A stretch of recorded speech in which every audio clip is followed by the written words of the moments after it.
pada bahagian di mana kaum muslimin setelah berjaya meraih kemenangan pada peperangan Badar. Ringkas cerita peperangan berlaku dan juga pada akhirnya bantuan pun datang daripada Allah Subhanahu wa taala berupa malaikat dan juga kemenangan diraih oleh kaum muslimin. Setelah baginda berjaya meraih kemenangan, bukanlah peperangan itu berakhir di situ sahaja, tetapi terdapat sikap-sikap tauladan-tauladan bagaimana saat kaum muslimin sebelum perang, bagaimana saat berperang, dan bagaimana setelah berperang. Sistem yang diturunkan oleh Allah pada undang-undang itu mengatur dalam setiap kondisi tadi. Sebelum berperang macam mana, seperti yang saya explain sebentar tadi, tentang kecenderungan kaum muslimin untuk mendapatkan harta dan tidak mau berperang. Saat berperang, konsep musyawarah yang dikedepankan oleh Nabi dan ketergantungan kepada Allah untuk mengharapkan pertolongan. Dan juga Islam juga mengatur kepada umat ini bagaimana menyikapi setelah peperangan terjadi. Baginda Rasulullah sallallahu alaihi wasallam ada berpesan kepada kaum muslimin, istausu bil asra. Atau dalam hadis Nabi Muhammad sallallahu alaihi wasallam, beliau bersabda dalam hadisnya, ya Allah, istausu bil asara khaira. Aku berwasiat kepada kamu untuk bersikap baik kepada tawanan-tawanan kamu. Tawanan yang dimaksudkan di sini adalah kaum musyrikin yang kalah dalam peperangan, yang sebahagian daripada mereka terbunuh dalam peperangan dan sebahagian daripada mereka ditawan. Pesanan itu ditujukan oleh Nabi kepada orang-orang yang ditawan, lebih kurang 70 orang. Dan juga sikap tindakan Nabi kepada kaum musyrikin yang terbunuh dalam peperangan. Jadi dalam hal ini selesai berperang bukan selesai, masih ada sikap-sikap yang diatur oleh agama ini supaya Islam yang merangkumi kepada segala-galanya, termasuk dalam hal berperangan, menyikapi kepada musuh pun diatur sedemikian rupa supaya tidak ada orang yang akan lebih menunjukkan pikirannya, idenya untuk menjaga hak-hak kemanusiaan, human right. Ternyata di dalam Islam pun juga lebih indah di dalam menilai, menghargai kemanusiaan hatta kepada orang-orang yang datang untuk memerangi kepada kaum muslimin. Dan boleh dibandingkan human right yang dibuat sekarang itu dengan macam mana human right yang sudah diatur oleh baginda Rasulullah SAW. Apa sikap Nabi kepada para tawanan dan apa sikap Nabi kepada orang-orang terbunuh dalam berperang. Saya katakan daripada awal bahwasanya peperangan itu bukan dimulai oleh kaum muslimin, tapi mereka yang memulai. Dalam hal ini kaum muslimin lebih kepada membela diri, bukan memulai untuk berperang. Baginda bersabda tentang asra, tentang tawanan, istausu bil asara khaira. Aku berwasiat kepada kamu agar supaya bersikap baik kepada para tawanan. Siapa tawanan dimaksudkan di sini? Orang yang datang daripada negerinya dengan persenjataan, dengan senjata, yang datang nak bunuh kepada awak. Apa agaknya kita nak buat kepada orang itu? Fadal bagi makanan daging kambing? Ya subhanallah, supaya tak ada campur tangan dalam hal ini tentang kemarahan di dalam hati dengan hukum yang ditegakkan oleh Allah Subhanahu wa taala. Hukum tidak boleh ada campur tangan perasaan. Perasaan karena ikut hukum, bukan hukum ikut perasaan. Kalau ikut perasaan, siapa tak geram? Ini orang datang nak bunuh kepada aku, macam mana aku bagi makan sedap? Macam mana nak berbuat baik kepada dia? Hukum kata buat baik. Hukum kata hargai dia sebagai manusia. Hukum kata bukan awak yang menentukan hukum.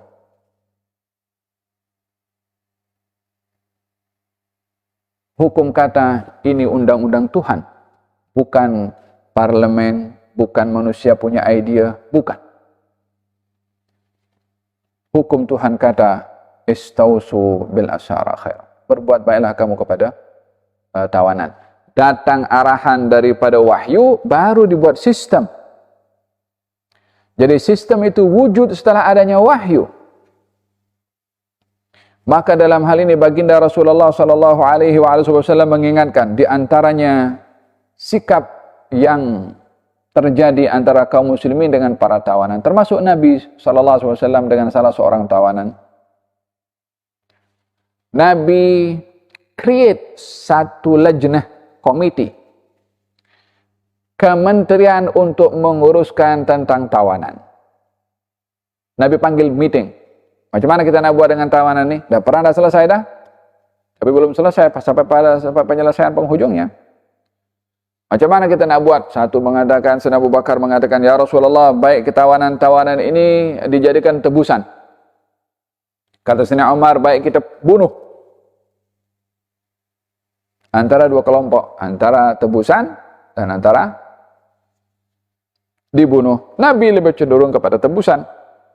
Karena sifat Nabi SAW yang penuh dengan kelembutan. Walaupun dalam hal ini diingatkan oleh Allah Subhanahu wa taala yang terlibat dalam peperangan Badar itu, kalau dalam bahasa sekarang mujrim al-harb.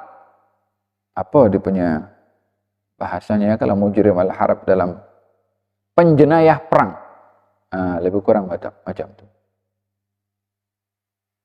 Macam mana kita tengok dekat berita ya, beberapa orang kena tangkap yang dihukum penjenayah perang. Dia mungkin duduk kat ofisnya, tak ikut pegang senjata berperang, tapi dihukum penjenayah perang. Yang seperti ini nih yang kena bunuh. Dia berbeza dengan orang-orang yang jadi korban ikut dalam peperangan karena diberi duit dan seumpamanya.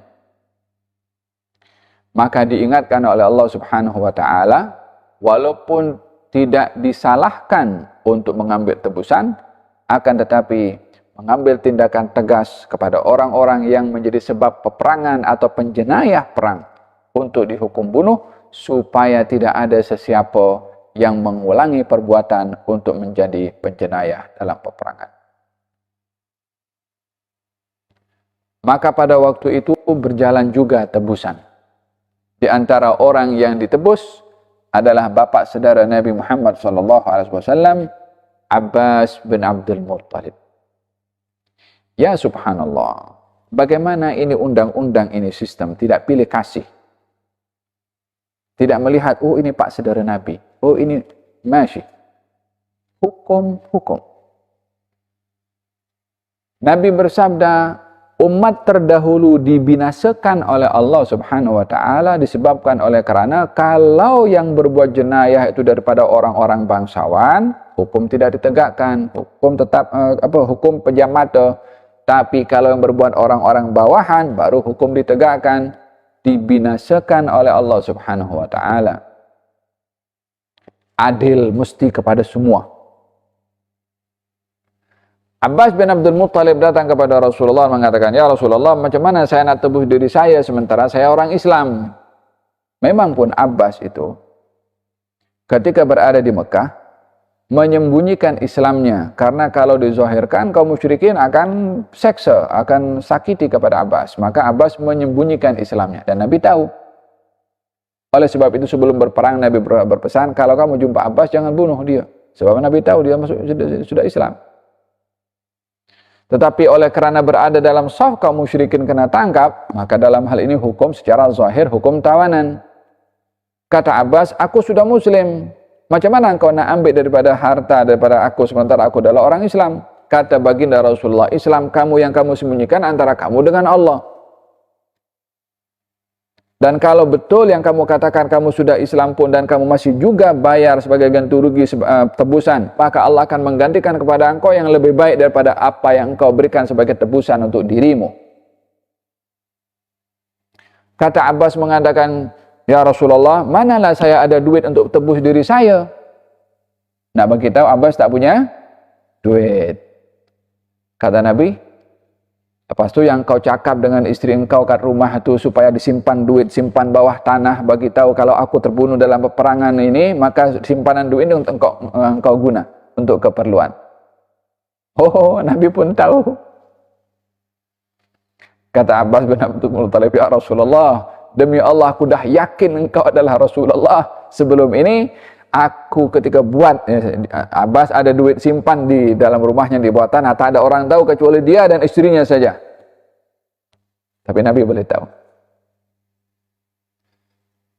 Sallallahu alaihi wasallam. Kata Abbas mengatakan, tak ada seorang pun yang tahu kecuali aku dan istri aku, engkau adalah Rasulullah. Maka diambil daripada duit itu, ditebuskan oleh Abbas untuk dirinya, Allah gantikan untuk Abbas. Kata Abbas bin Abdul Muttalib, duit yang aku bagi untuk tebus diriku digantikan oleh Allah dengan 20 hamba sahaya yang setiap individu daripada mereka boleh mendatangkan duit sebanyak itu.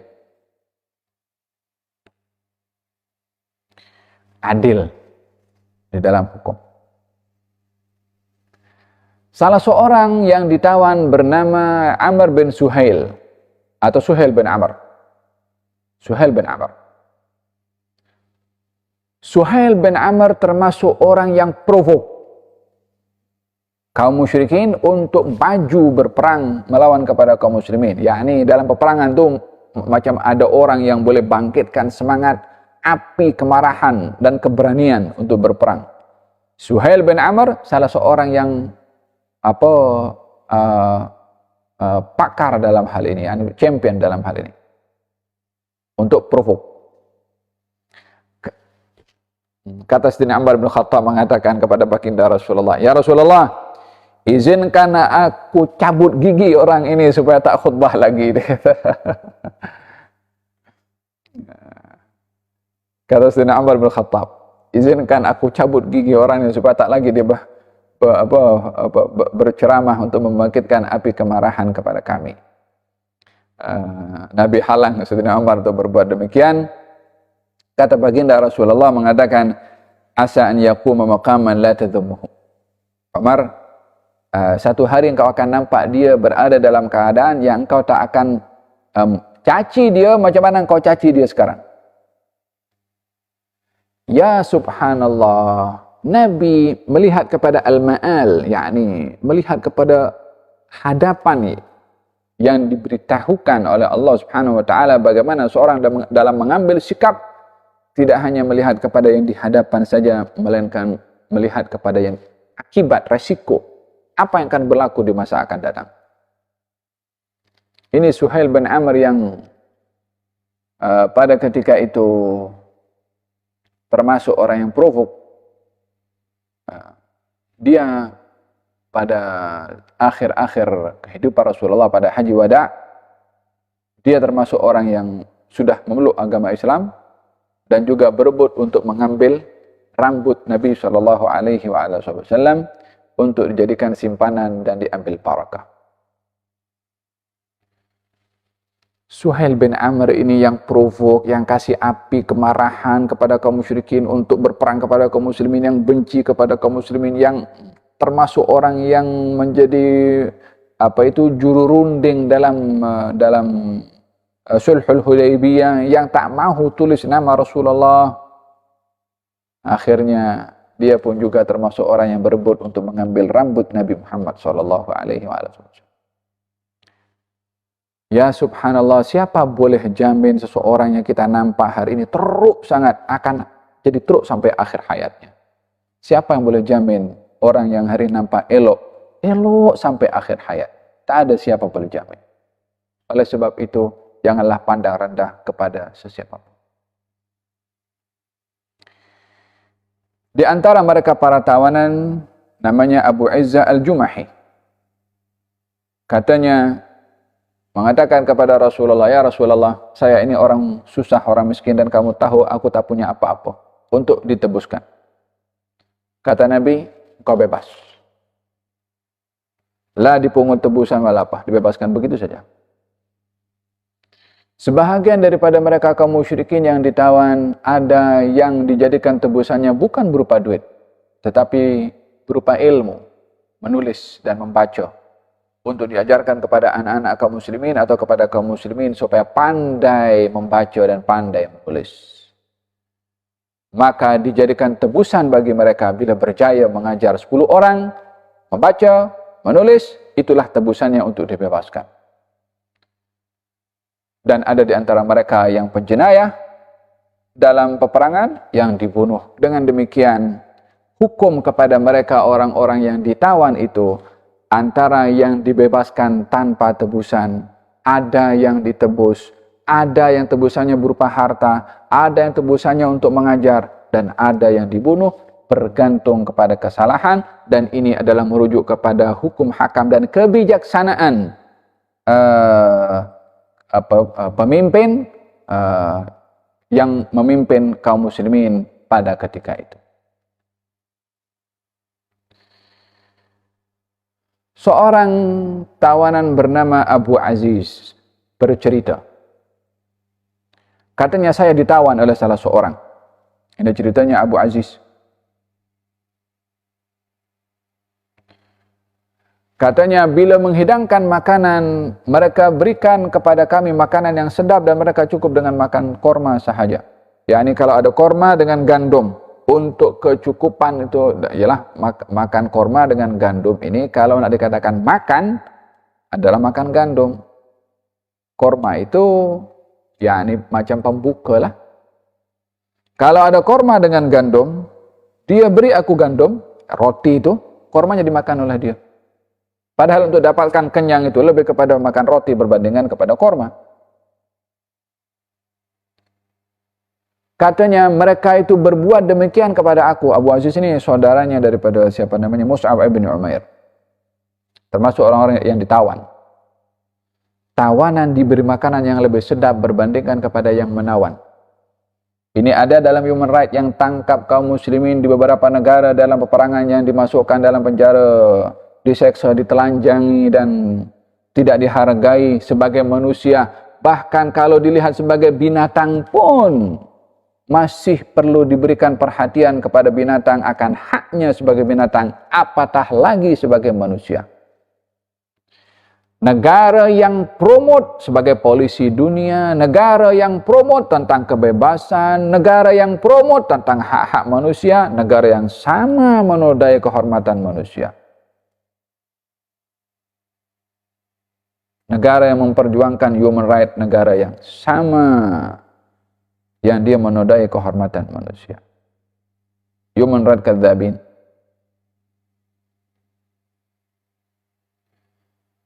Baginda Rasulullah SAW bersabda, "Istausu bil asara khaira."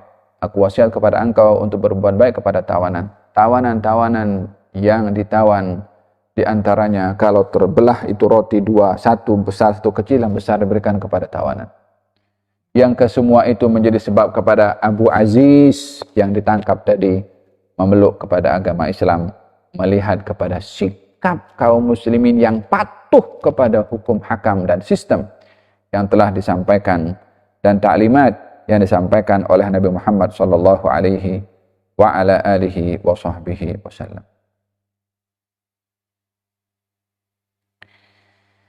La ilaha illallah. Ini beberapa sikap yang dizahirkan setelah peperangan kepada mereka para tawanan, dan banyak lagi contoh-contoh indah bagaimana sistem ini mengatur kepada umat Islam untuk mengikut kepada sistem dan bukan sistem mengikut kepada kehendak emosi manusia.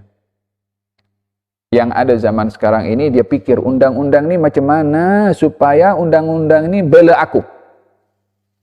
Bukan dijadikan macam mana supaya undang-undang ini dapat menjadi ketentuan hukum yang membela kebenaran. Bukan membela sesiapa. Kalau kebenaran ada kepada dirinya, yang dibela bukan dirinya. Kebenaran yang ada pada dirinya. Yang ada sekarang, macam mana nak guna hukum supaya aku boleh selamat daripada kena tangkap.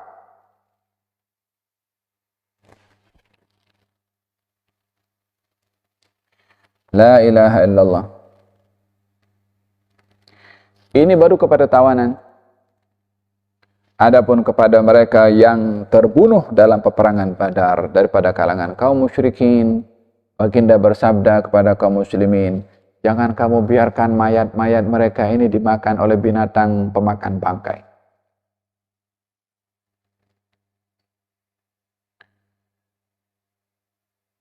Hatta jasadnya Abu Jahal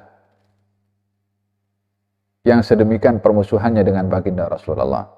Nabi mengatakan, jangan kamu biarkan mayat-mayat ini menjadi makanan kepada binatang pemakan bangkai. Diambil jasad mereka semua. Ini kaum muslimin baru selesai perang. Letih, susah. Orang yang sama juga datang ambil ini mayat, diletakkan di satu perigi. Dan untuk diselamatkan jasad mereka daripada menjadi makanan binatang pemakan bangkai.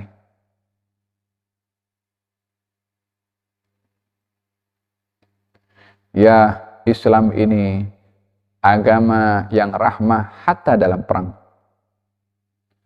Agama yang rahmah hatta kepada penjenayah perang. Rahmahnya bukan kepada penjenayahnya secara tanggung jawab imannya kepada Allah, tapi rahmatnya kepada umat Islam untuk bertindak kepada hatta kepada penjenayah perang.